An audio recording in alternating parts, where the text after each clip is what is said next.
And then we get the last member of the crew, the science officer. He decides to recruit T'Pol, Oh, yeah. the Vulcan, who was actually present in some of the earlier scenes, but we didn't. Not speaking, really. How much longer? Until you've proven you're ready. Ready to what? To look beyond your provincial attitudes and your volatile nature. Volatile? You have no idea how much I'm restraining myself from knocking you on your ass. So this is Jolene Blalock? Blaylock, maybe? It's actually Jolene Blaylock. Okay, I said the Canadian pronunciation Blalock, but it's Blaylock. And I have to say, this really sad thing stands out so much in this oral history, where it's so many men talking about how incredible that they found her because she had a smoking bod and could act. Good for her. She had a smoking bod and was in that skin-tight suit like 7 of 9, the 7 of 9 of this show, because we needed another of that. That was the one good thing from Voyager to bring back, apparently. That's the only thing about it, yeah. And also could act? Huh? A woman could act. That's incredible. That was attractive. With the ears even. With the ears. And then you get to her little thing, and she's like a huge Star Trek fan. And she's really excited, and she keeps pointing out things that, like, is wrong in canon. Oh, no.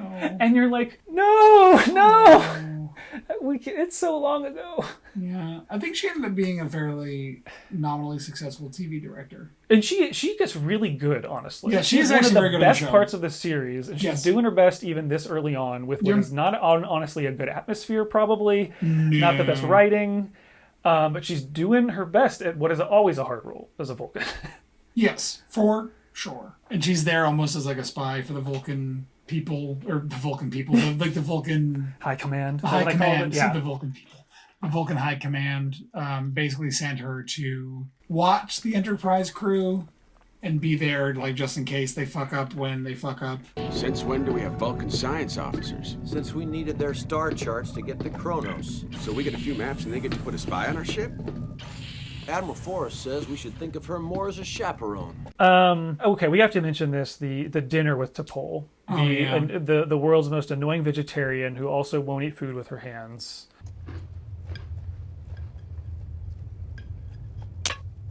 It might be a little easier using your fingers.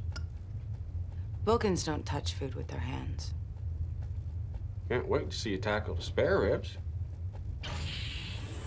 Don't worry, we know you're a vegetarian.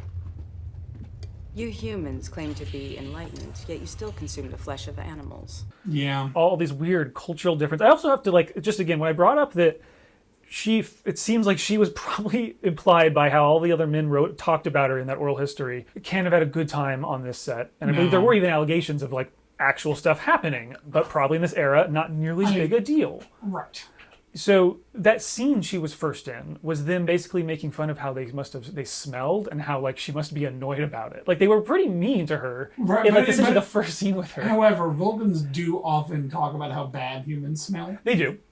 Because they're better at smelling. They do. And we smell bad to them.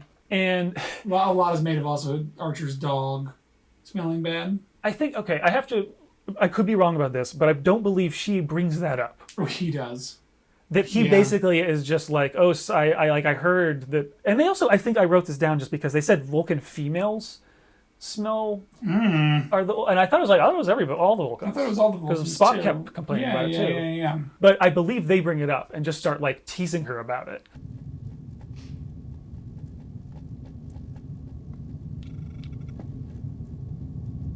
Is there a problem? No, sir.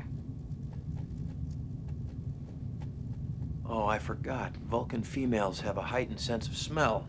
I hope Porthos isn't too offensive to you. I've been trained to tolerate offensive situations. I took a shower this morning. How about you, Captain? Yeah. And it's like, are you on a crew? Like, is this how you treat your female officer? Yeah.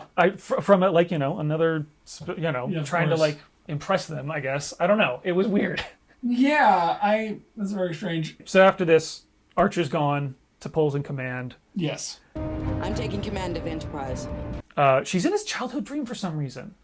What was going on there? I don't know. I, like, had to note that because I was just like, what the fuck was that? I was paying attention, and I think it was like him imagining it and like seeing her. But I simply don't know. I think maybe some foreshadowing for like Baffling. Vulcan psychic stuff. I simply don't know. They were trying to do something there. It seemed like we have so to subtle. do It was like, we have to do something. But this is like, I don't know. It's nonsense. It's Yeah. hot nonsense. This episode. and then we get the first decon chamber scene. I forgot about that. Yeah. Where her and Trip are in there, and they're like, you can't come back on the ship yet. You have to be in the decontamination chamber. It shouldn't take more than a few moments. Is this really necessary? The others scanned negative. You two, unfortunately, were exposed to a protocystine spore. I've loaded the appropriate decon gel into compartment B. Like, sort of, because later, the lore in Star Trek is when they put you in the pattern buffer, they remove Yes. contaminants from you Yep. before you Diseases. are reformed into a person, because after they've killed you. The transporter has detected unidentified microbes in Commander Riker's body. Well, can't the biofilter screen them out? Apparently not. And so, of course, in this universe, if they're taking shuttles everywhere, you have to do decontamination for public health reasons. Sure. There's a chamber, you got to go get decontaminated. Sure. But then Phlox is like, and to be decontaminated, you two have to sit in there and rub goo all over each other. And there's all these shots of going them to rubbing watch. goo all over each other. Like these lingering shots of their like hot bods. I was like watching it. It's like, why did they do that shot? There was no story reason. That was just a belly button. Is this really necessary? No, It's just a belly button. And also, like, there was like no sexual tension in the scene otherwise. And- So it wasn't really like, I could understand from like a perspective of like, we want to build this tension between the two of them. Yeah. It wasn't even that. It was like, check out this hot lady's belly button. Yeah. Truck watching guy. Definitely. It was, and they definitely keep doing it. It's Truck becomes watching guy. The guy watching from his truck. The truck watcher. They have to think about him. The other thing about this was one of the people, I think one of the writers specifically brings this up in the oral history about how they're like, it doesn't even make sense because if they're going to do it, they have to get completely naked. And if, if they're military offers from the best generation, they should be okay with that. Yes.